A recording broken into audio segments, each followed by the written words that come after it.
Douglas County, Missouri. We're on our way to look at a really cool property, actually.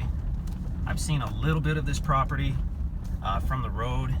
I think the guys are out today mowing the field. It has some really pretty field on it, some nice building sites. So we're gonna check it out here.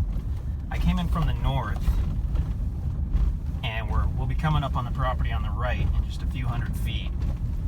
You can come in from the south as well. I happen to be heading this way from the north, so we came in from the north today.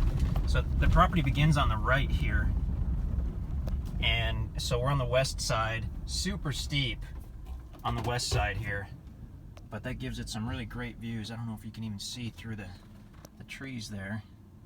There's a ridge about a mile away above the Bryant Creek, and so yeah, this west side, fairly steep. If you really wanted a fantastic view, I guess you could do a building site there, but the preferable building site will be as you get toward the east side where it levels out. You can see it's already leveling out quite a bit. You'll find all kinds of mature trees on this property. Oh, here's a good landmark. House on the north side of the road. Property's on the right, on the south side of the road. Now we're coming into the field area. So when you see that house, you know for a fact that you're there. And we're going to go a little further up to a gate. But that is the property right there. Really pretty. The neighbor, I met him. He's friendly. He's got a few vehicles that apparently he's using for parts or whatnot, and that's fine. Seems like a nice guy though. Okay, so I'm going to pop in through this gate. Now I believe this gate is just off the property. We haven't even cut an approach into this property yet. So you can use this gate until we get the approach in. And then as we go back to the right, we're on the property. So like I said, or maybe I didn't say, but we just bought this parcel of land up here, like within the last week. We just bought this, and we really haven't done anything to it, except the guys have been mowing some of the fields. They hadn't been mowed for a few years. So we haven't put in any approaches or anything like that. You're welcome to use that existing gate until the approach has been cut in on this property. We're trying to schedule it to get everything done as quickly as possible, but if you need it done immediately, feel free to do it. All it takes is a couple hours with a piece of equipment, or half a day with a shovel, I guess. Cut the barbed wire fence and cut down the bank of the road a little bit so you can drive into the property.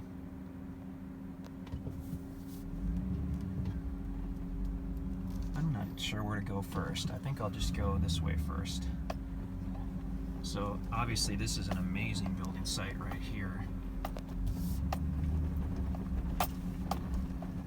You do have the house across,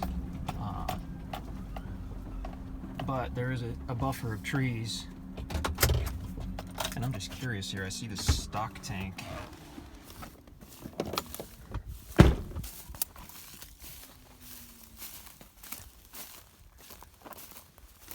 Little jackrabbit was hiding back there.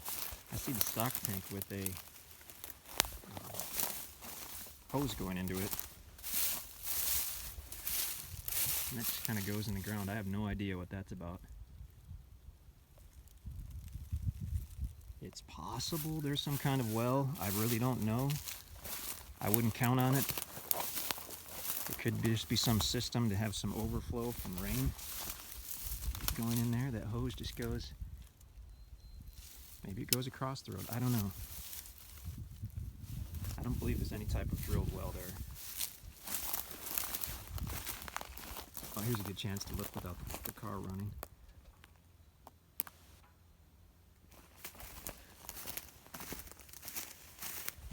Let's hop back in and we'll pull around. Just kind of drive that tree line. Have a look at the property that way.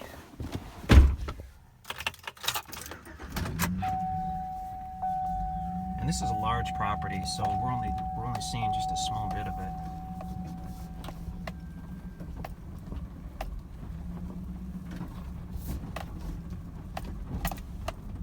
Beautiful, beautiful field up here.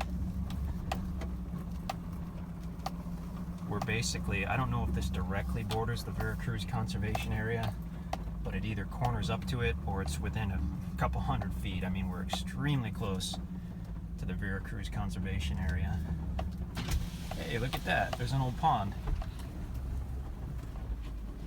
I had no idea. That needs to be cleaned out clearly, but that's a pretty decent old pond with a good dam on the side of it. It probably needs to just be scooped out. I'm sure it hasn't been cleaned out for decades. That's fantastic though. So if you want to be more private and still you know, have your site in the meadow, you can come on back this way.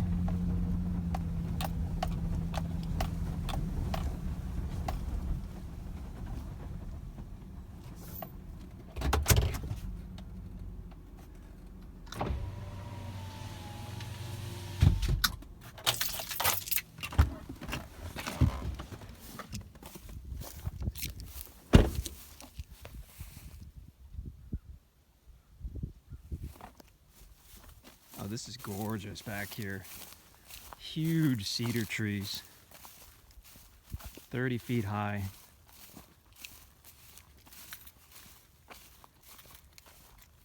And then let's just walk back into the wooded area because I haven't seen it and I would love to see what this looks like.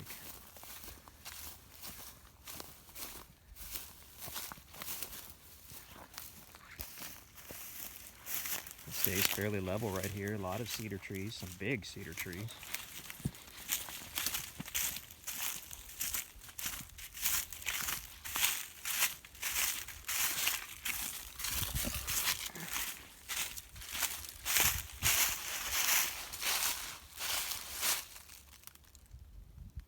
Looks like it drops off over the edge there.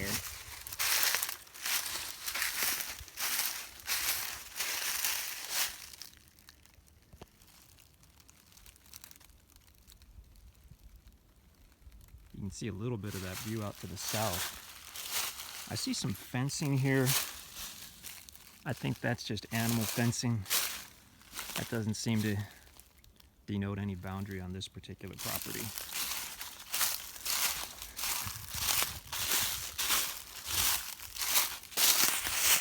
It almost looks like an old rock wall.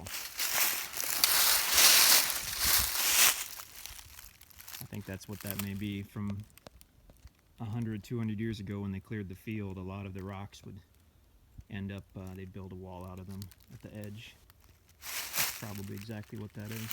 But looking to the south,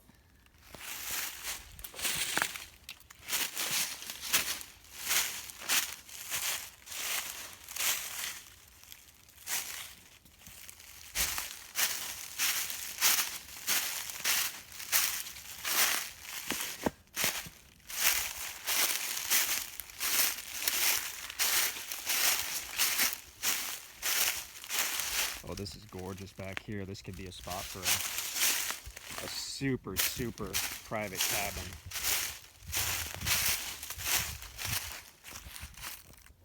You can get an idea of what the view would be, really, if about 20 of those trees were removed. That would be a breathtaking view of the river valley down below.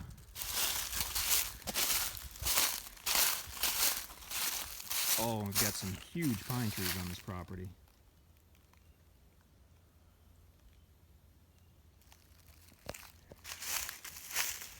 Wow. Let's see how big this pine is roughly. Seeing it's about 22 inches. That's a big pine. All of these are about the same. And I can see more and more of these huge pines. Once this property's been paid for in full, you're welcome to do what you like with the trees, to cut them, to leave them, to sell them. But the property has to be paid for in full, of course. That's on anything we sell, on terms. If you pay cash up front, then they're yours on day one, but otherwise can't be cut or sold until property's been paid for. I tend to throw that in when I see huge, monstrous timber like this. Because depending on the market, any one of these trees could potentially be worth several $100s. If they get to veneer size and quality, quite a bit more. That's just great timber all the way down, all the way through. It's amazing. Beautiful, beautiful property.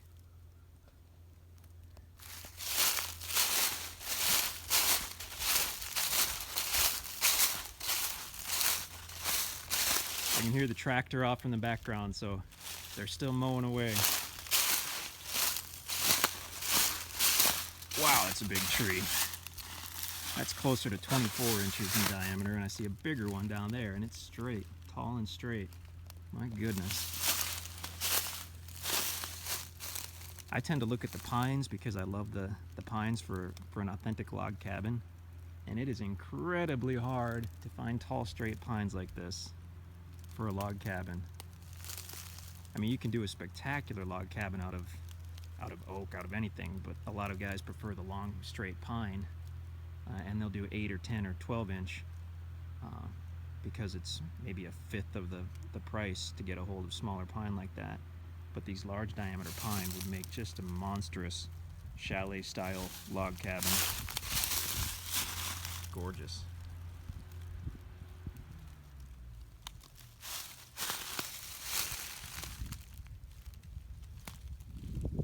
Well, I'll shut the camera off and walk back up to the field, and that'll give you a pretty good overall view of this property. It has a surprisingly good amount of timber. The pond was a nice discovery. There's more field area than I thought. I think we have a winner here. Obviously, electric and phone are extremely close with the house right across the road. So yeah, very, very, very close to the Vera Cruz access and that state land.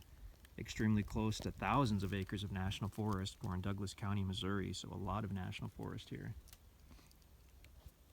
Beautiful property.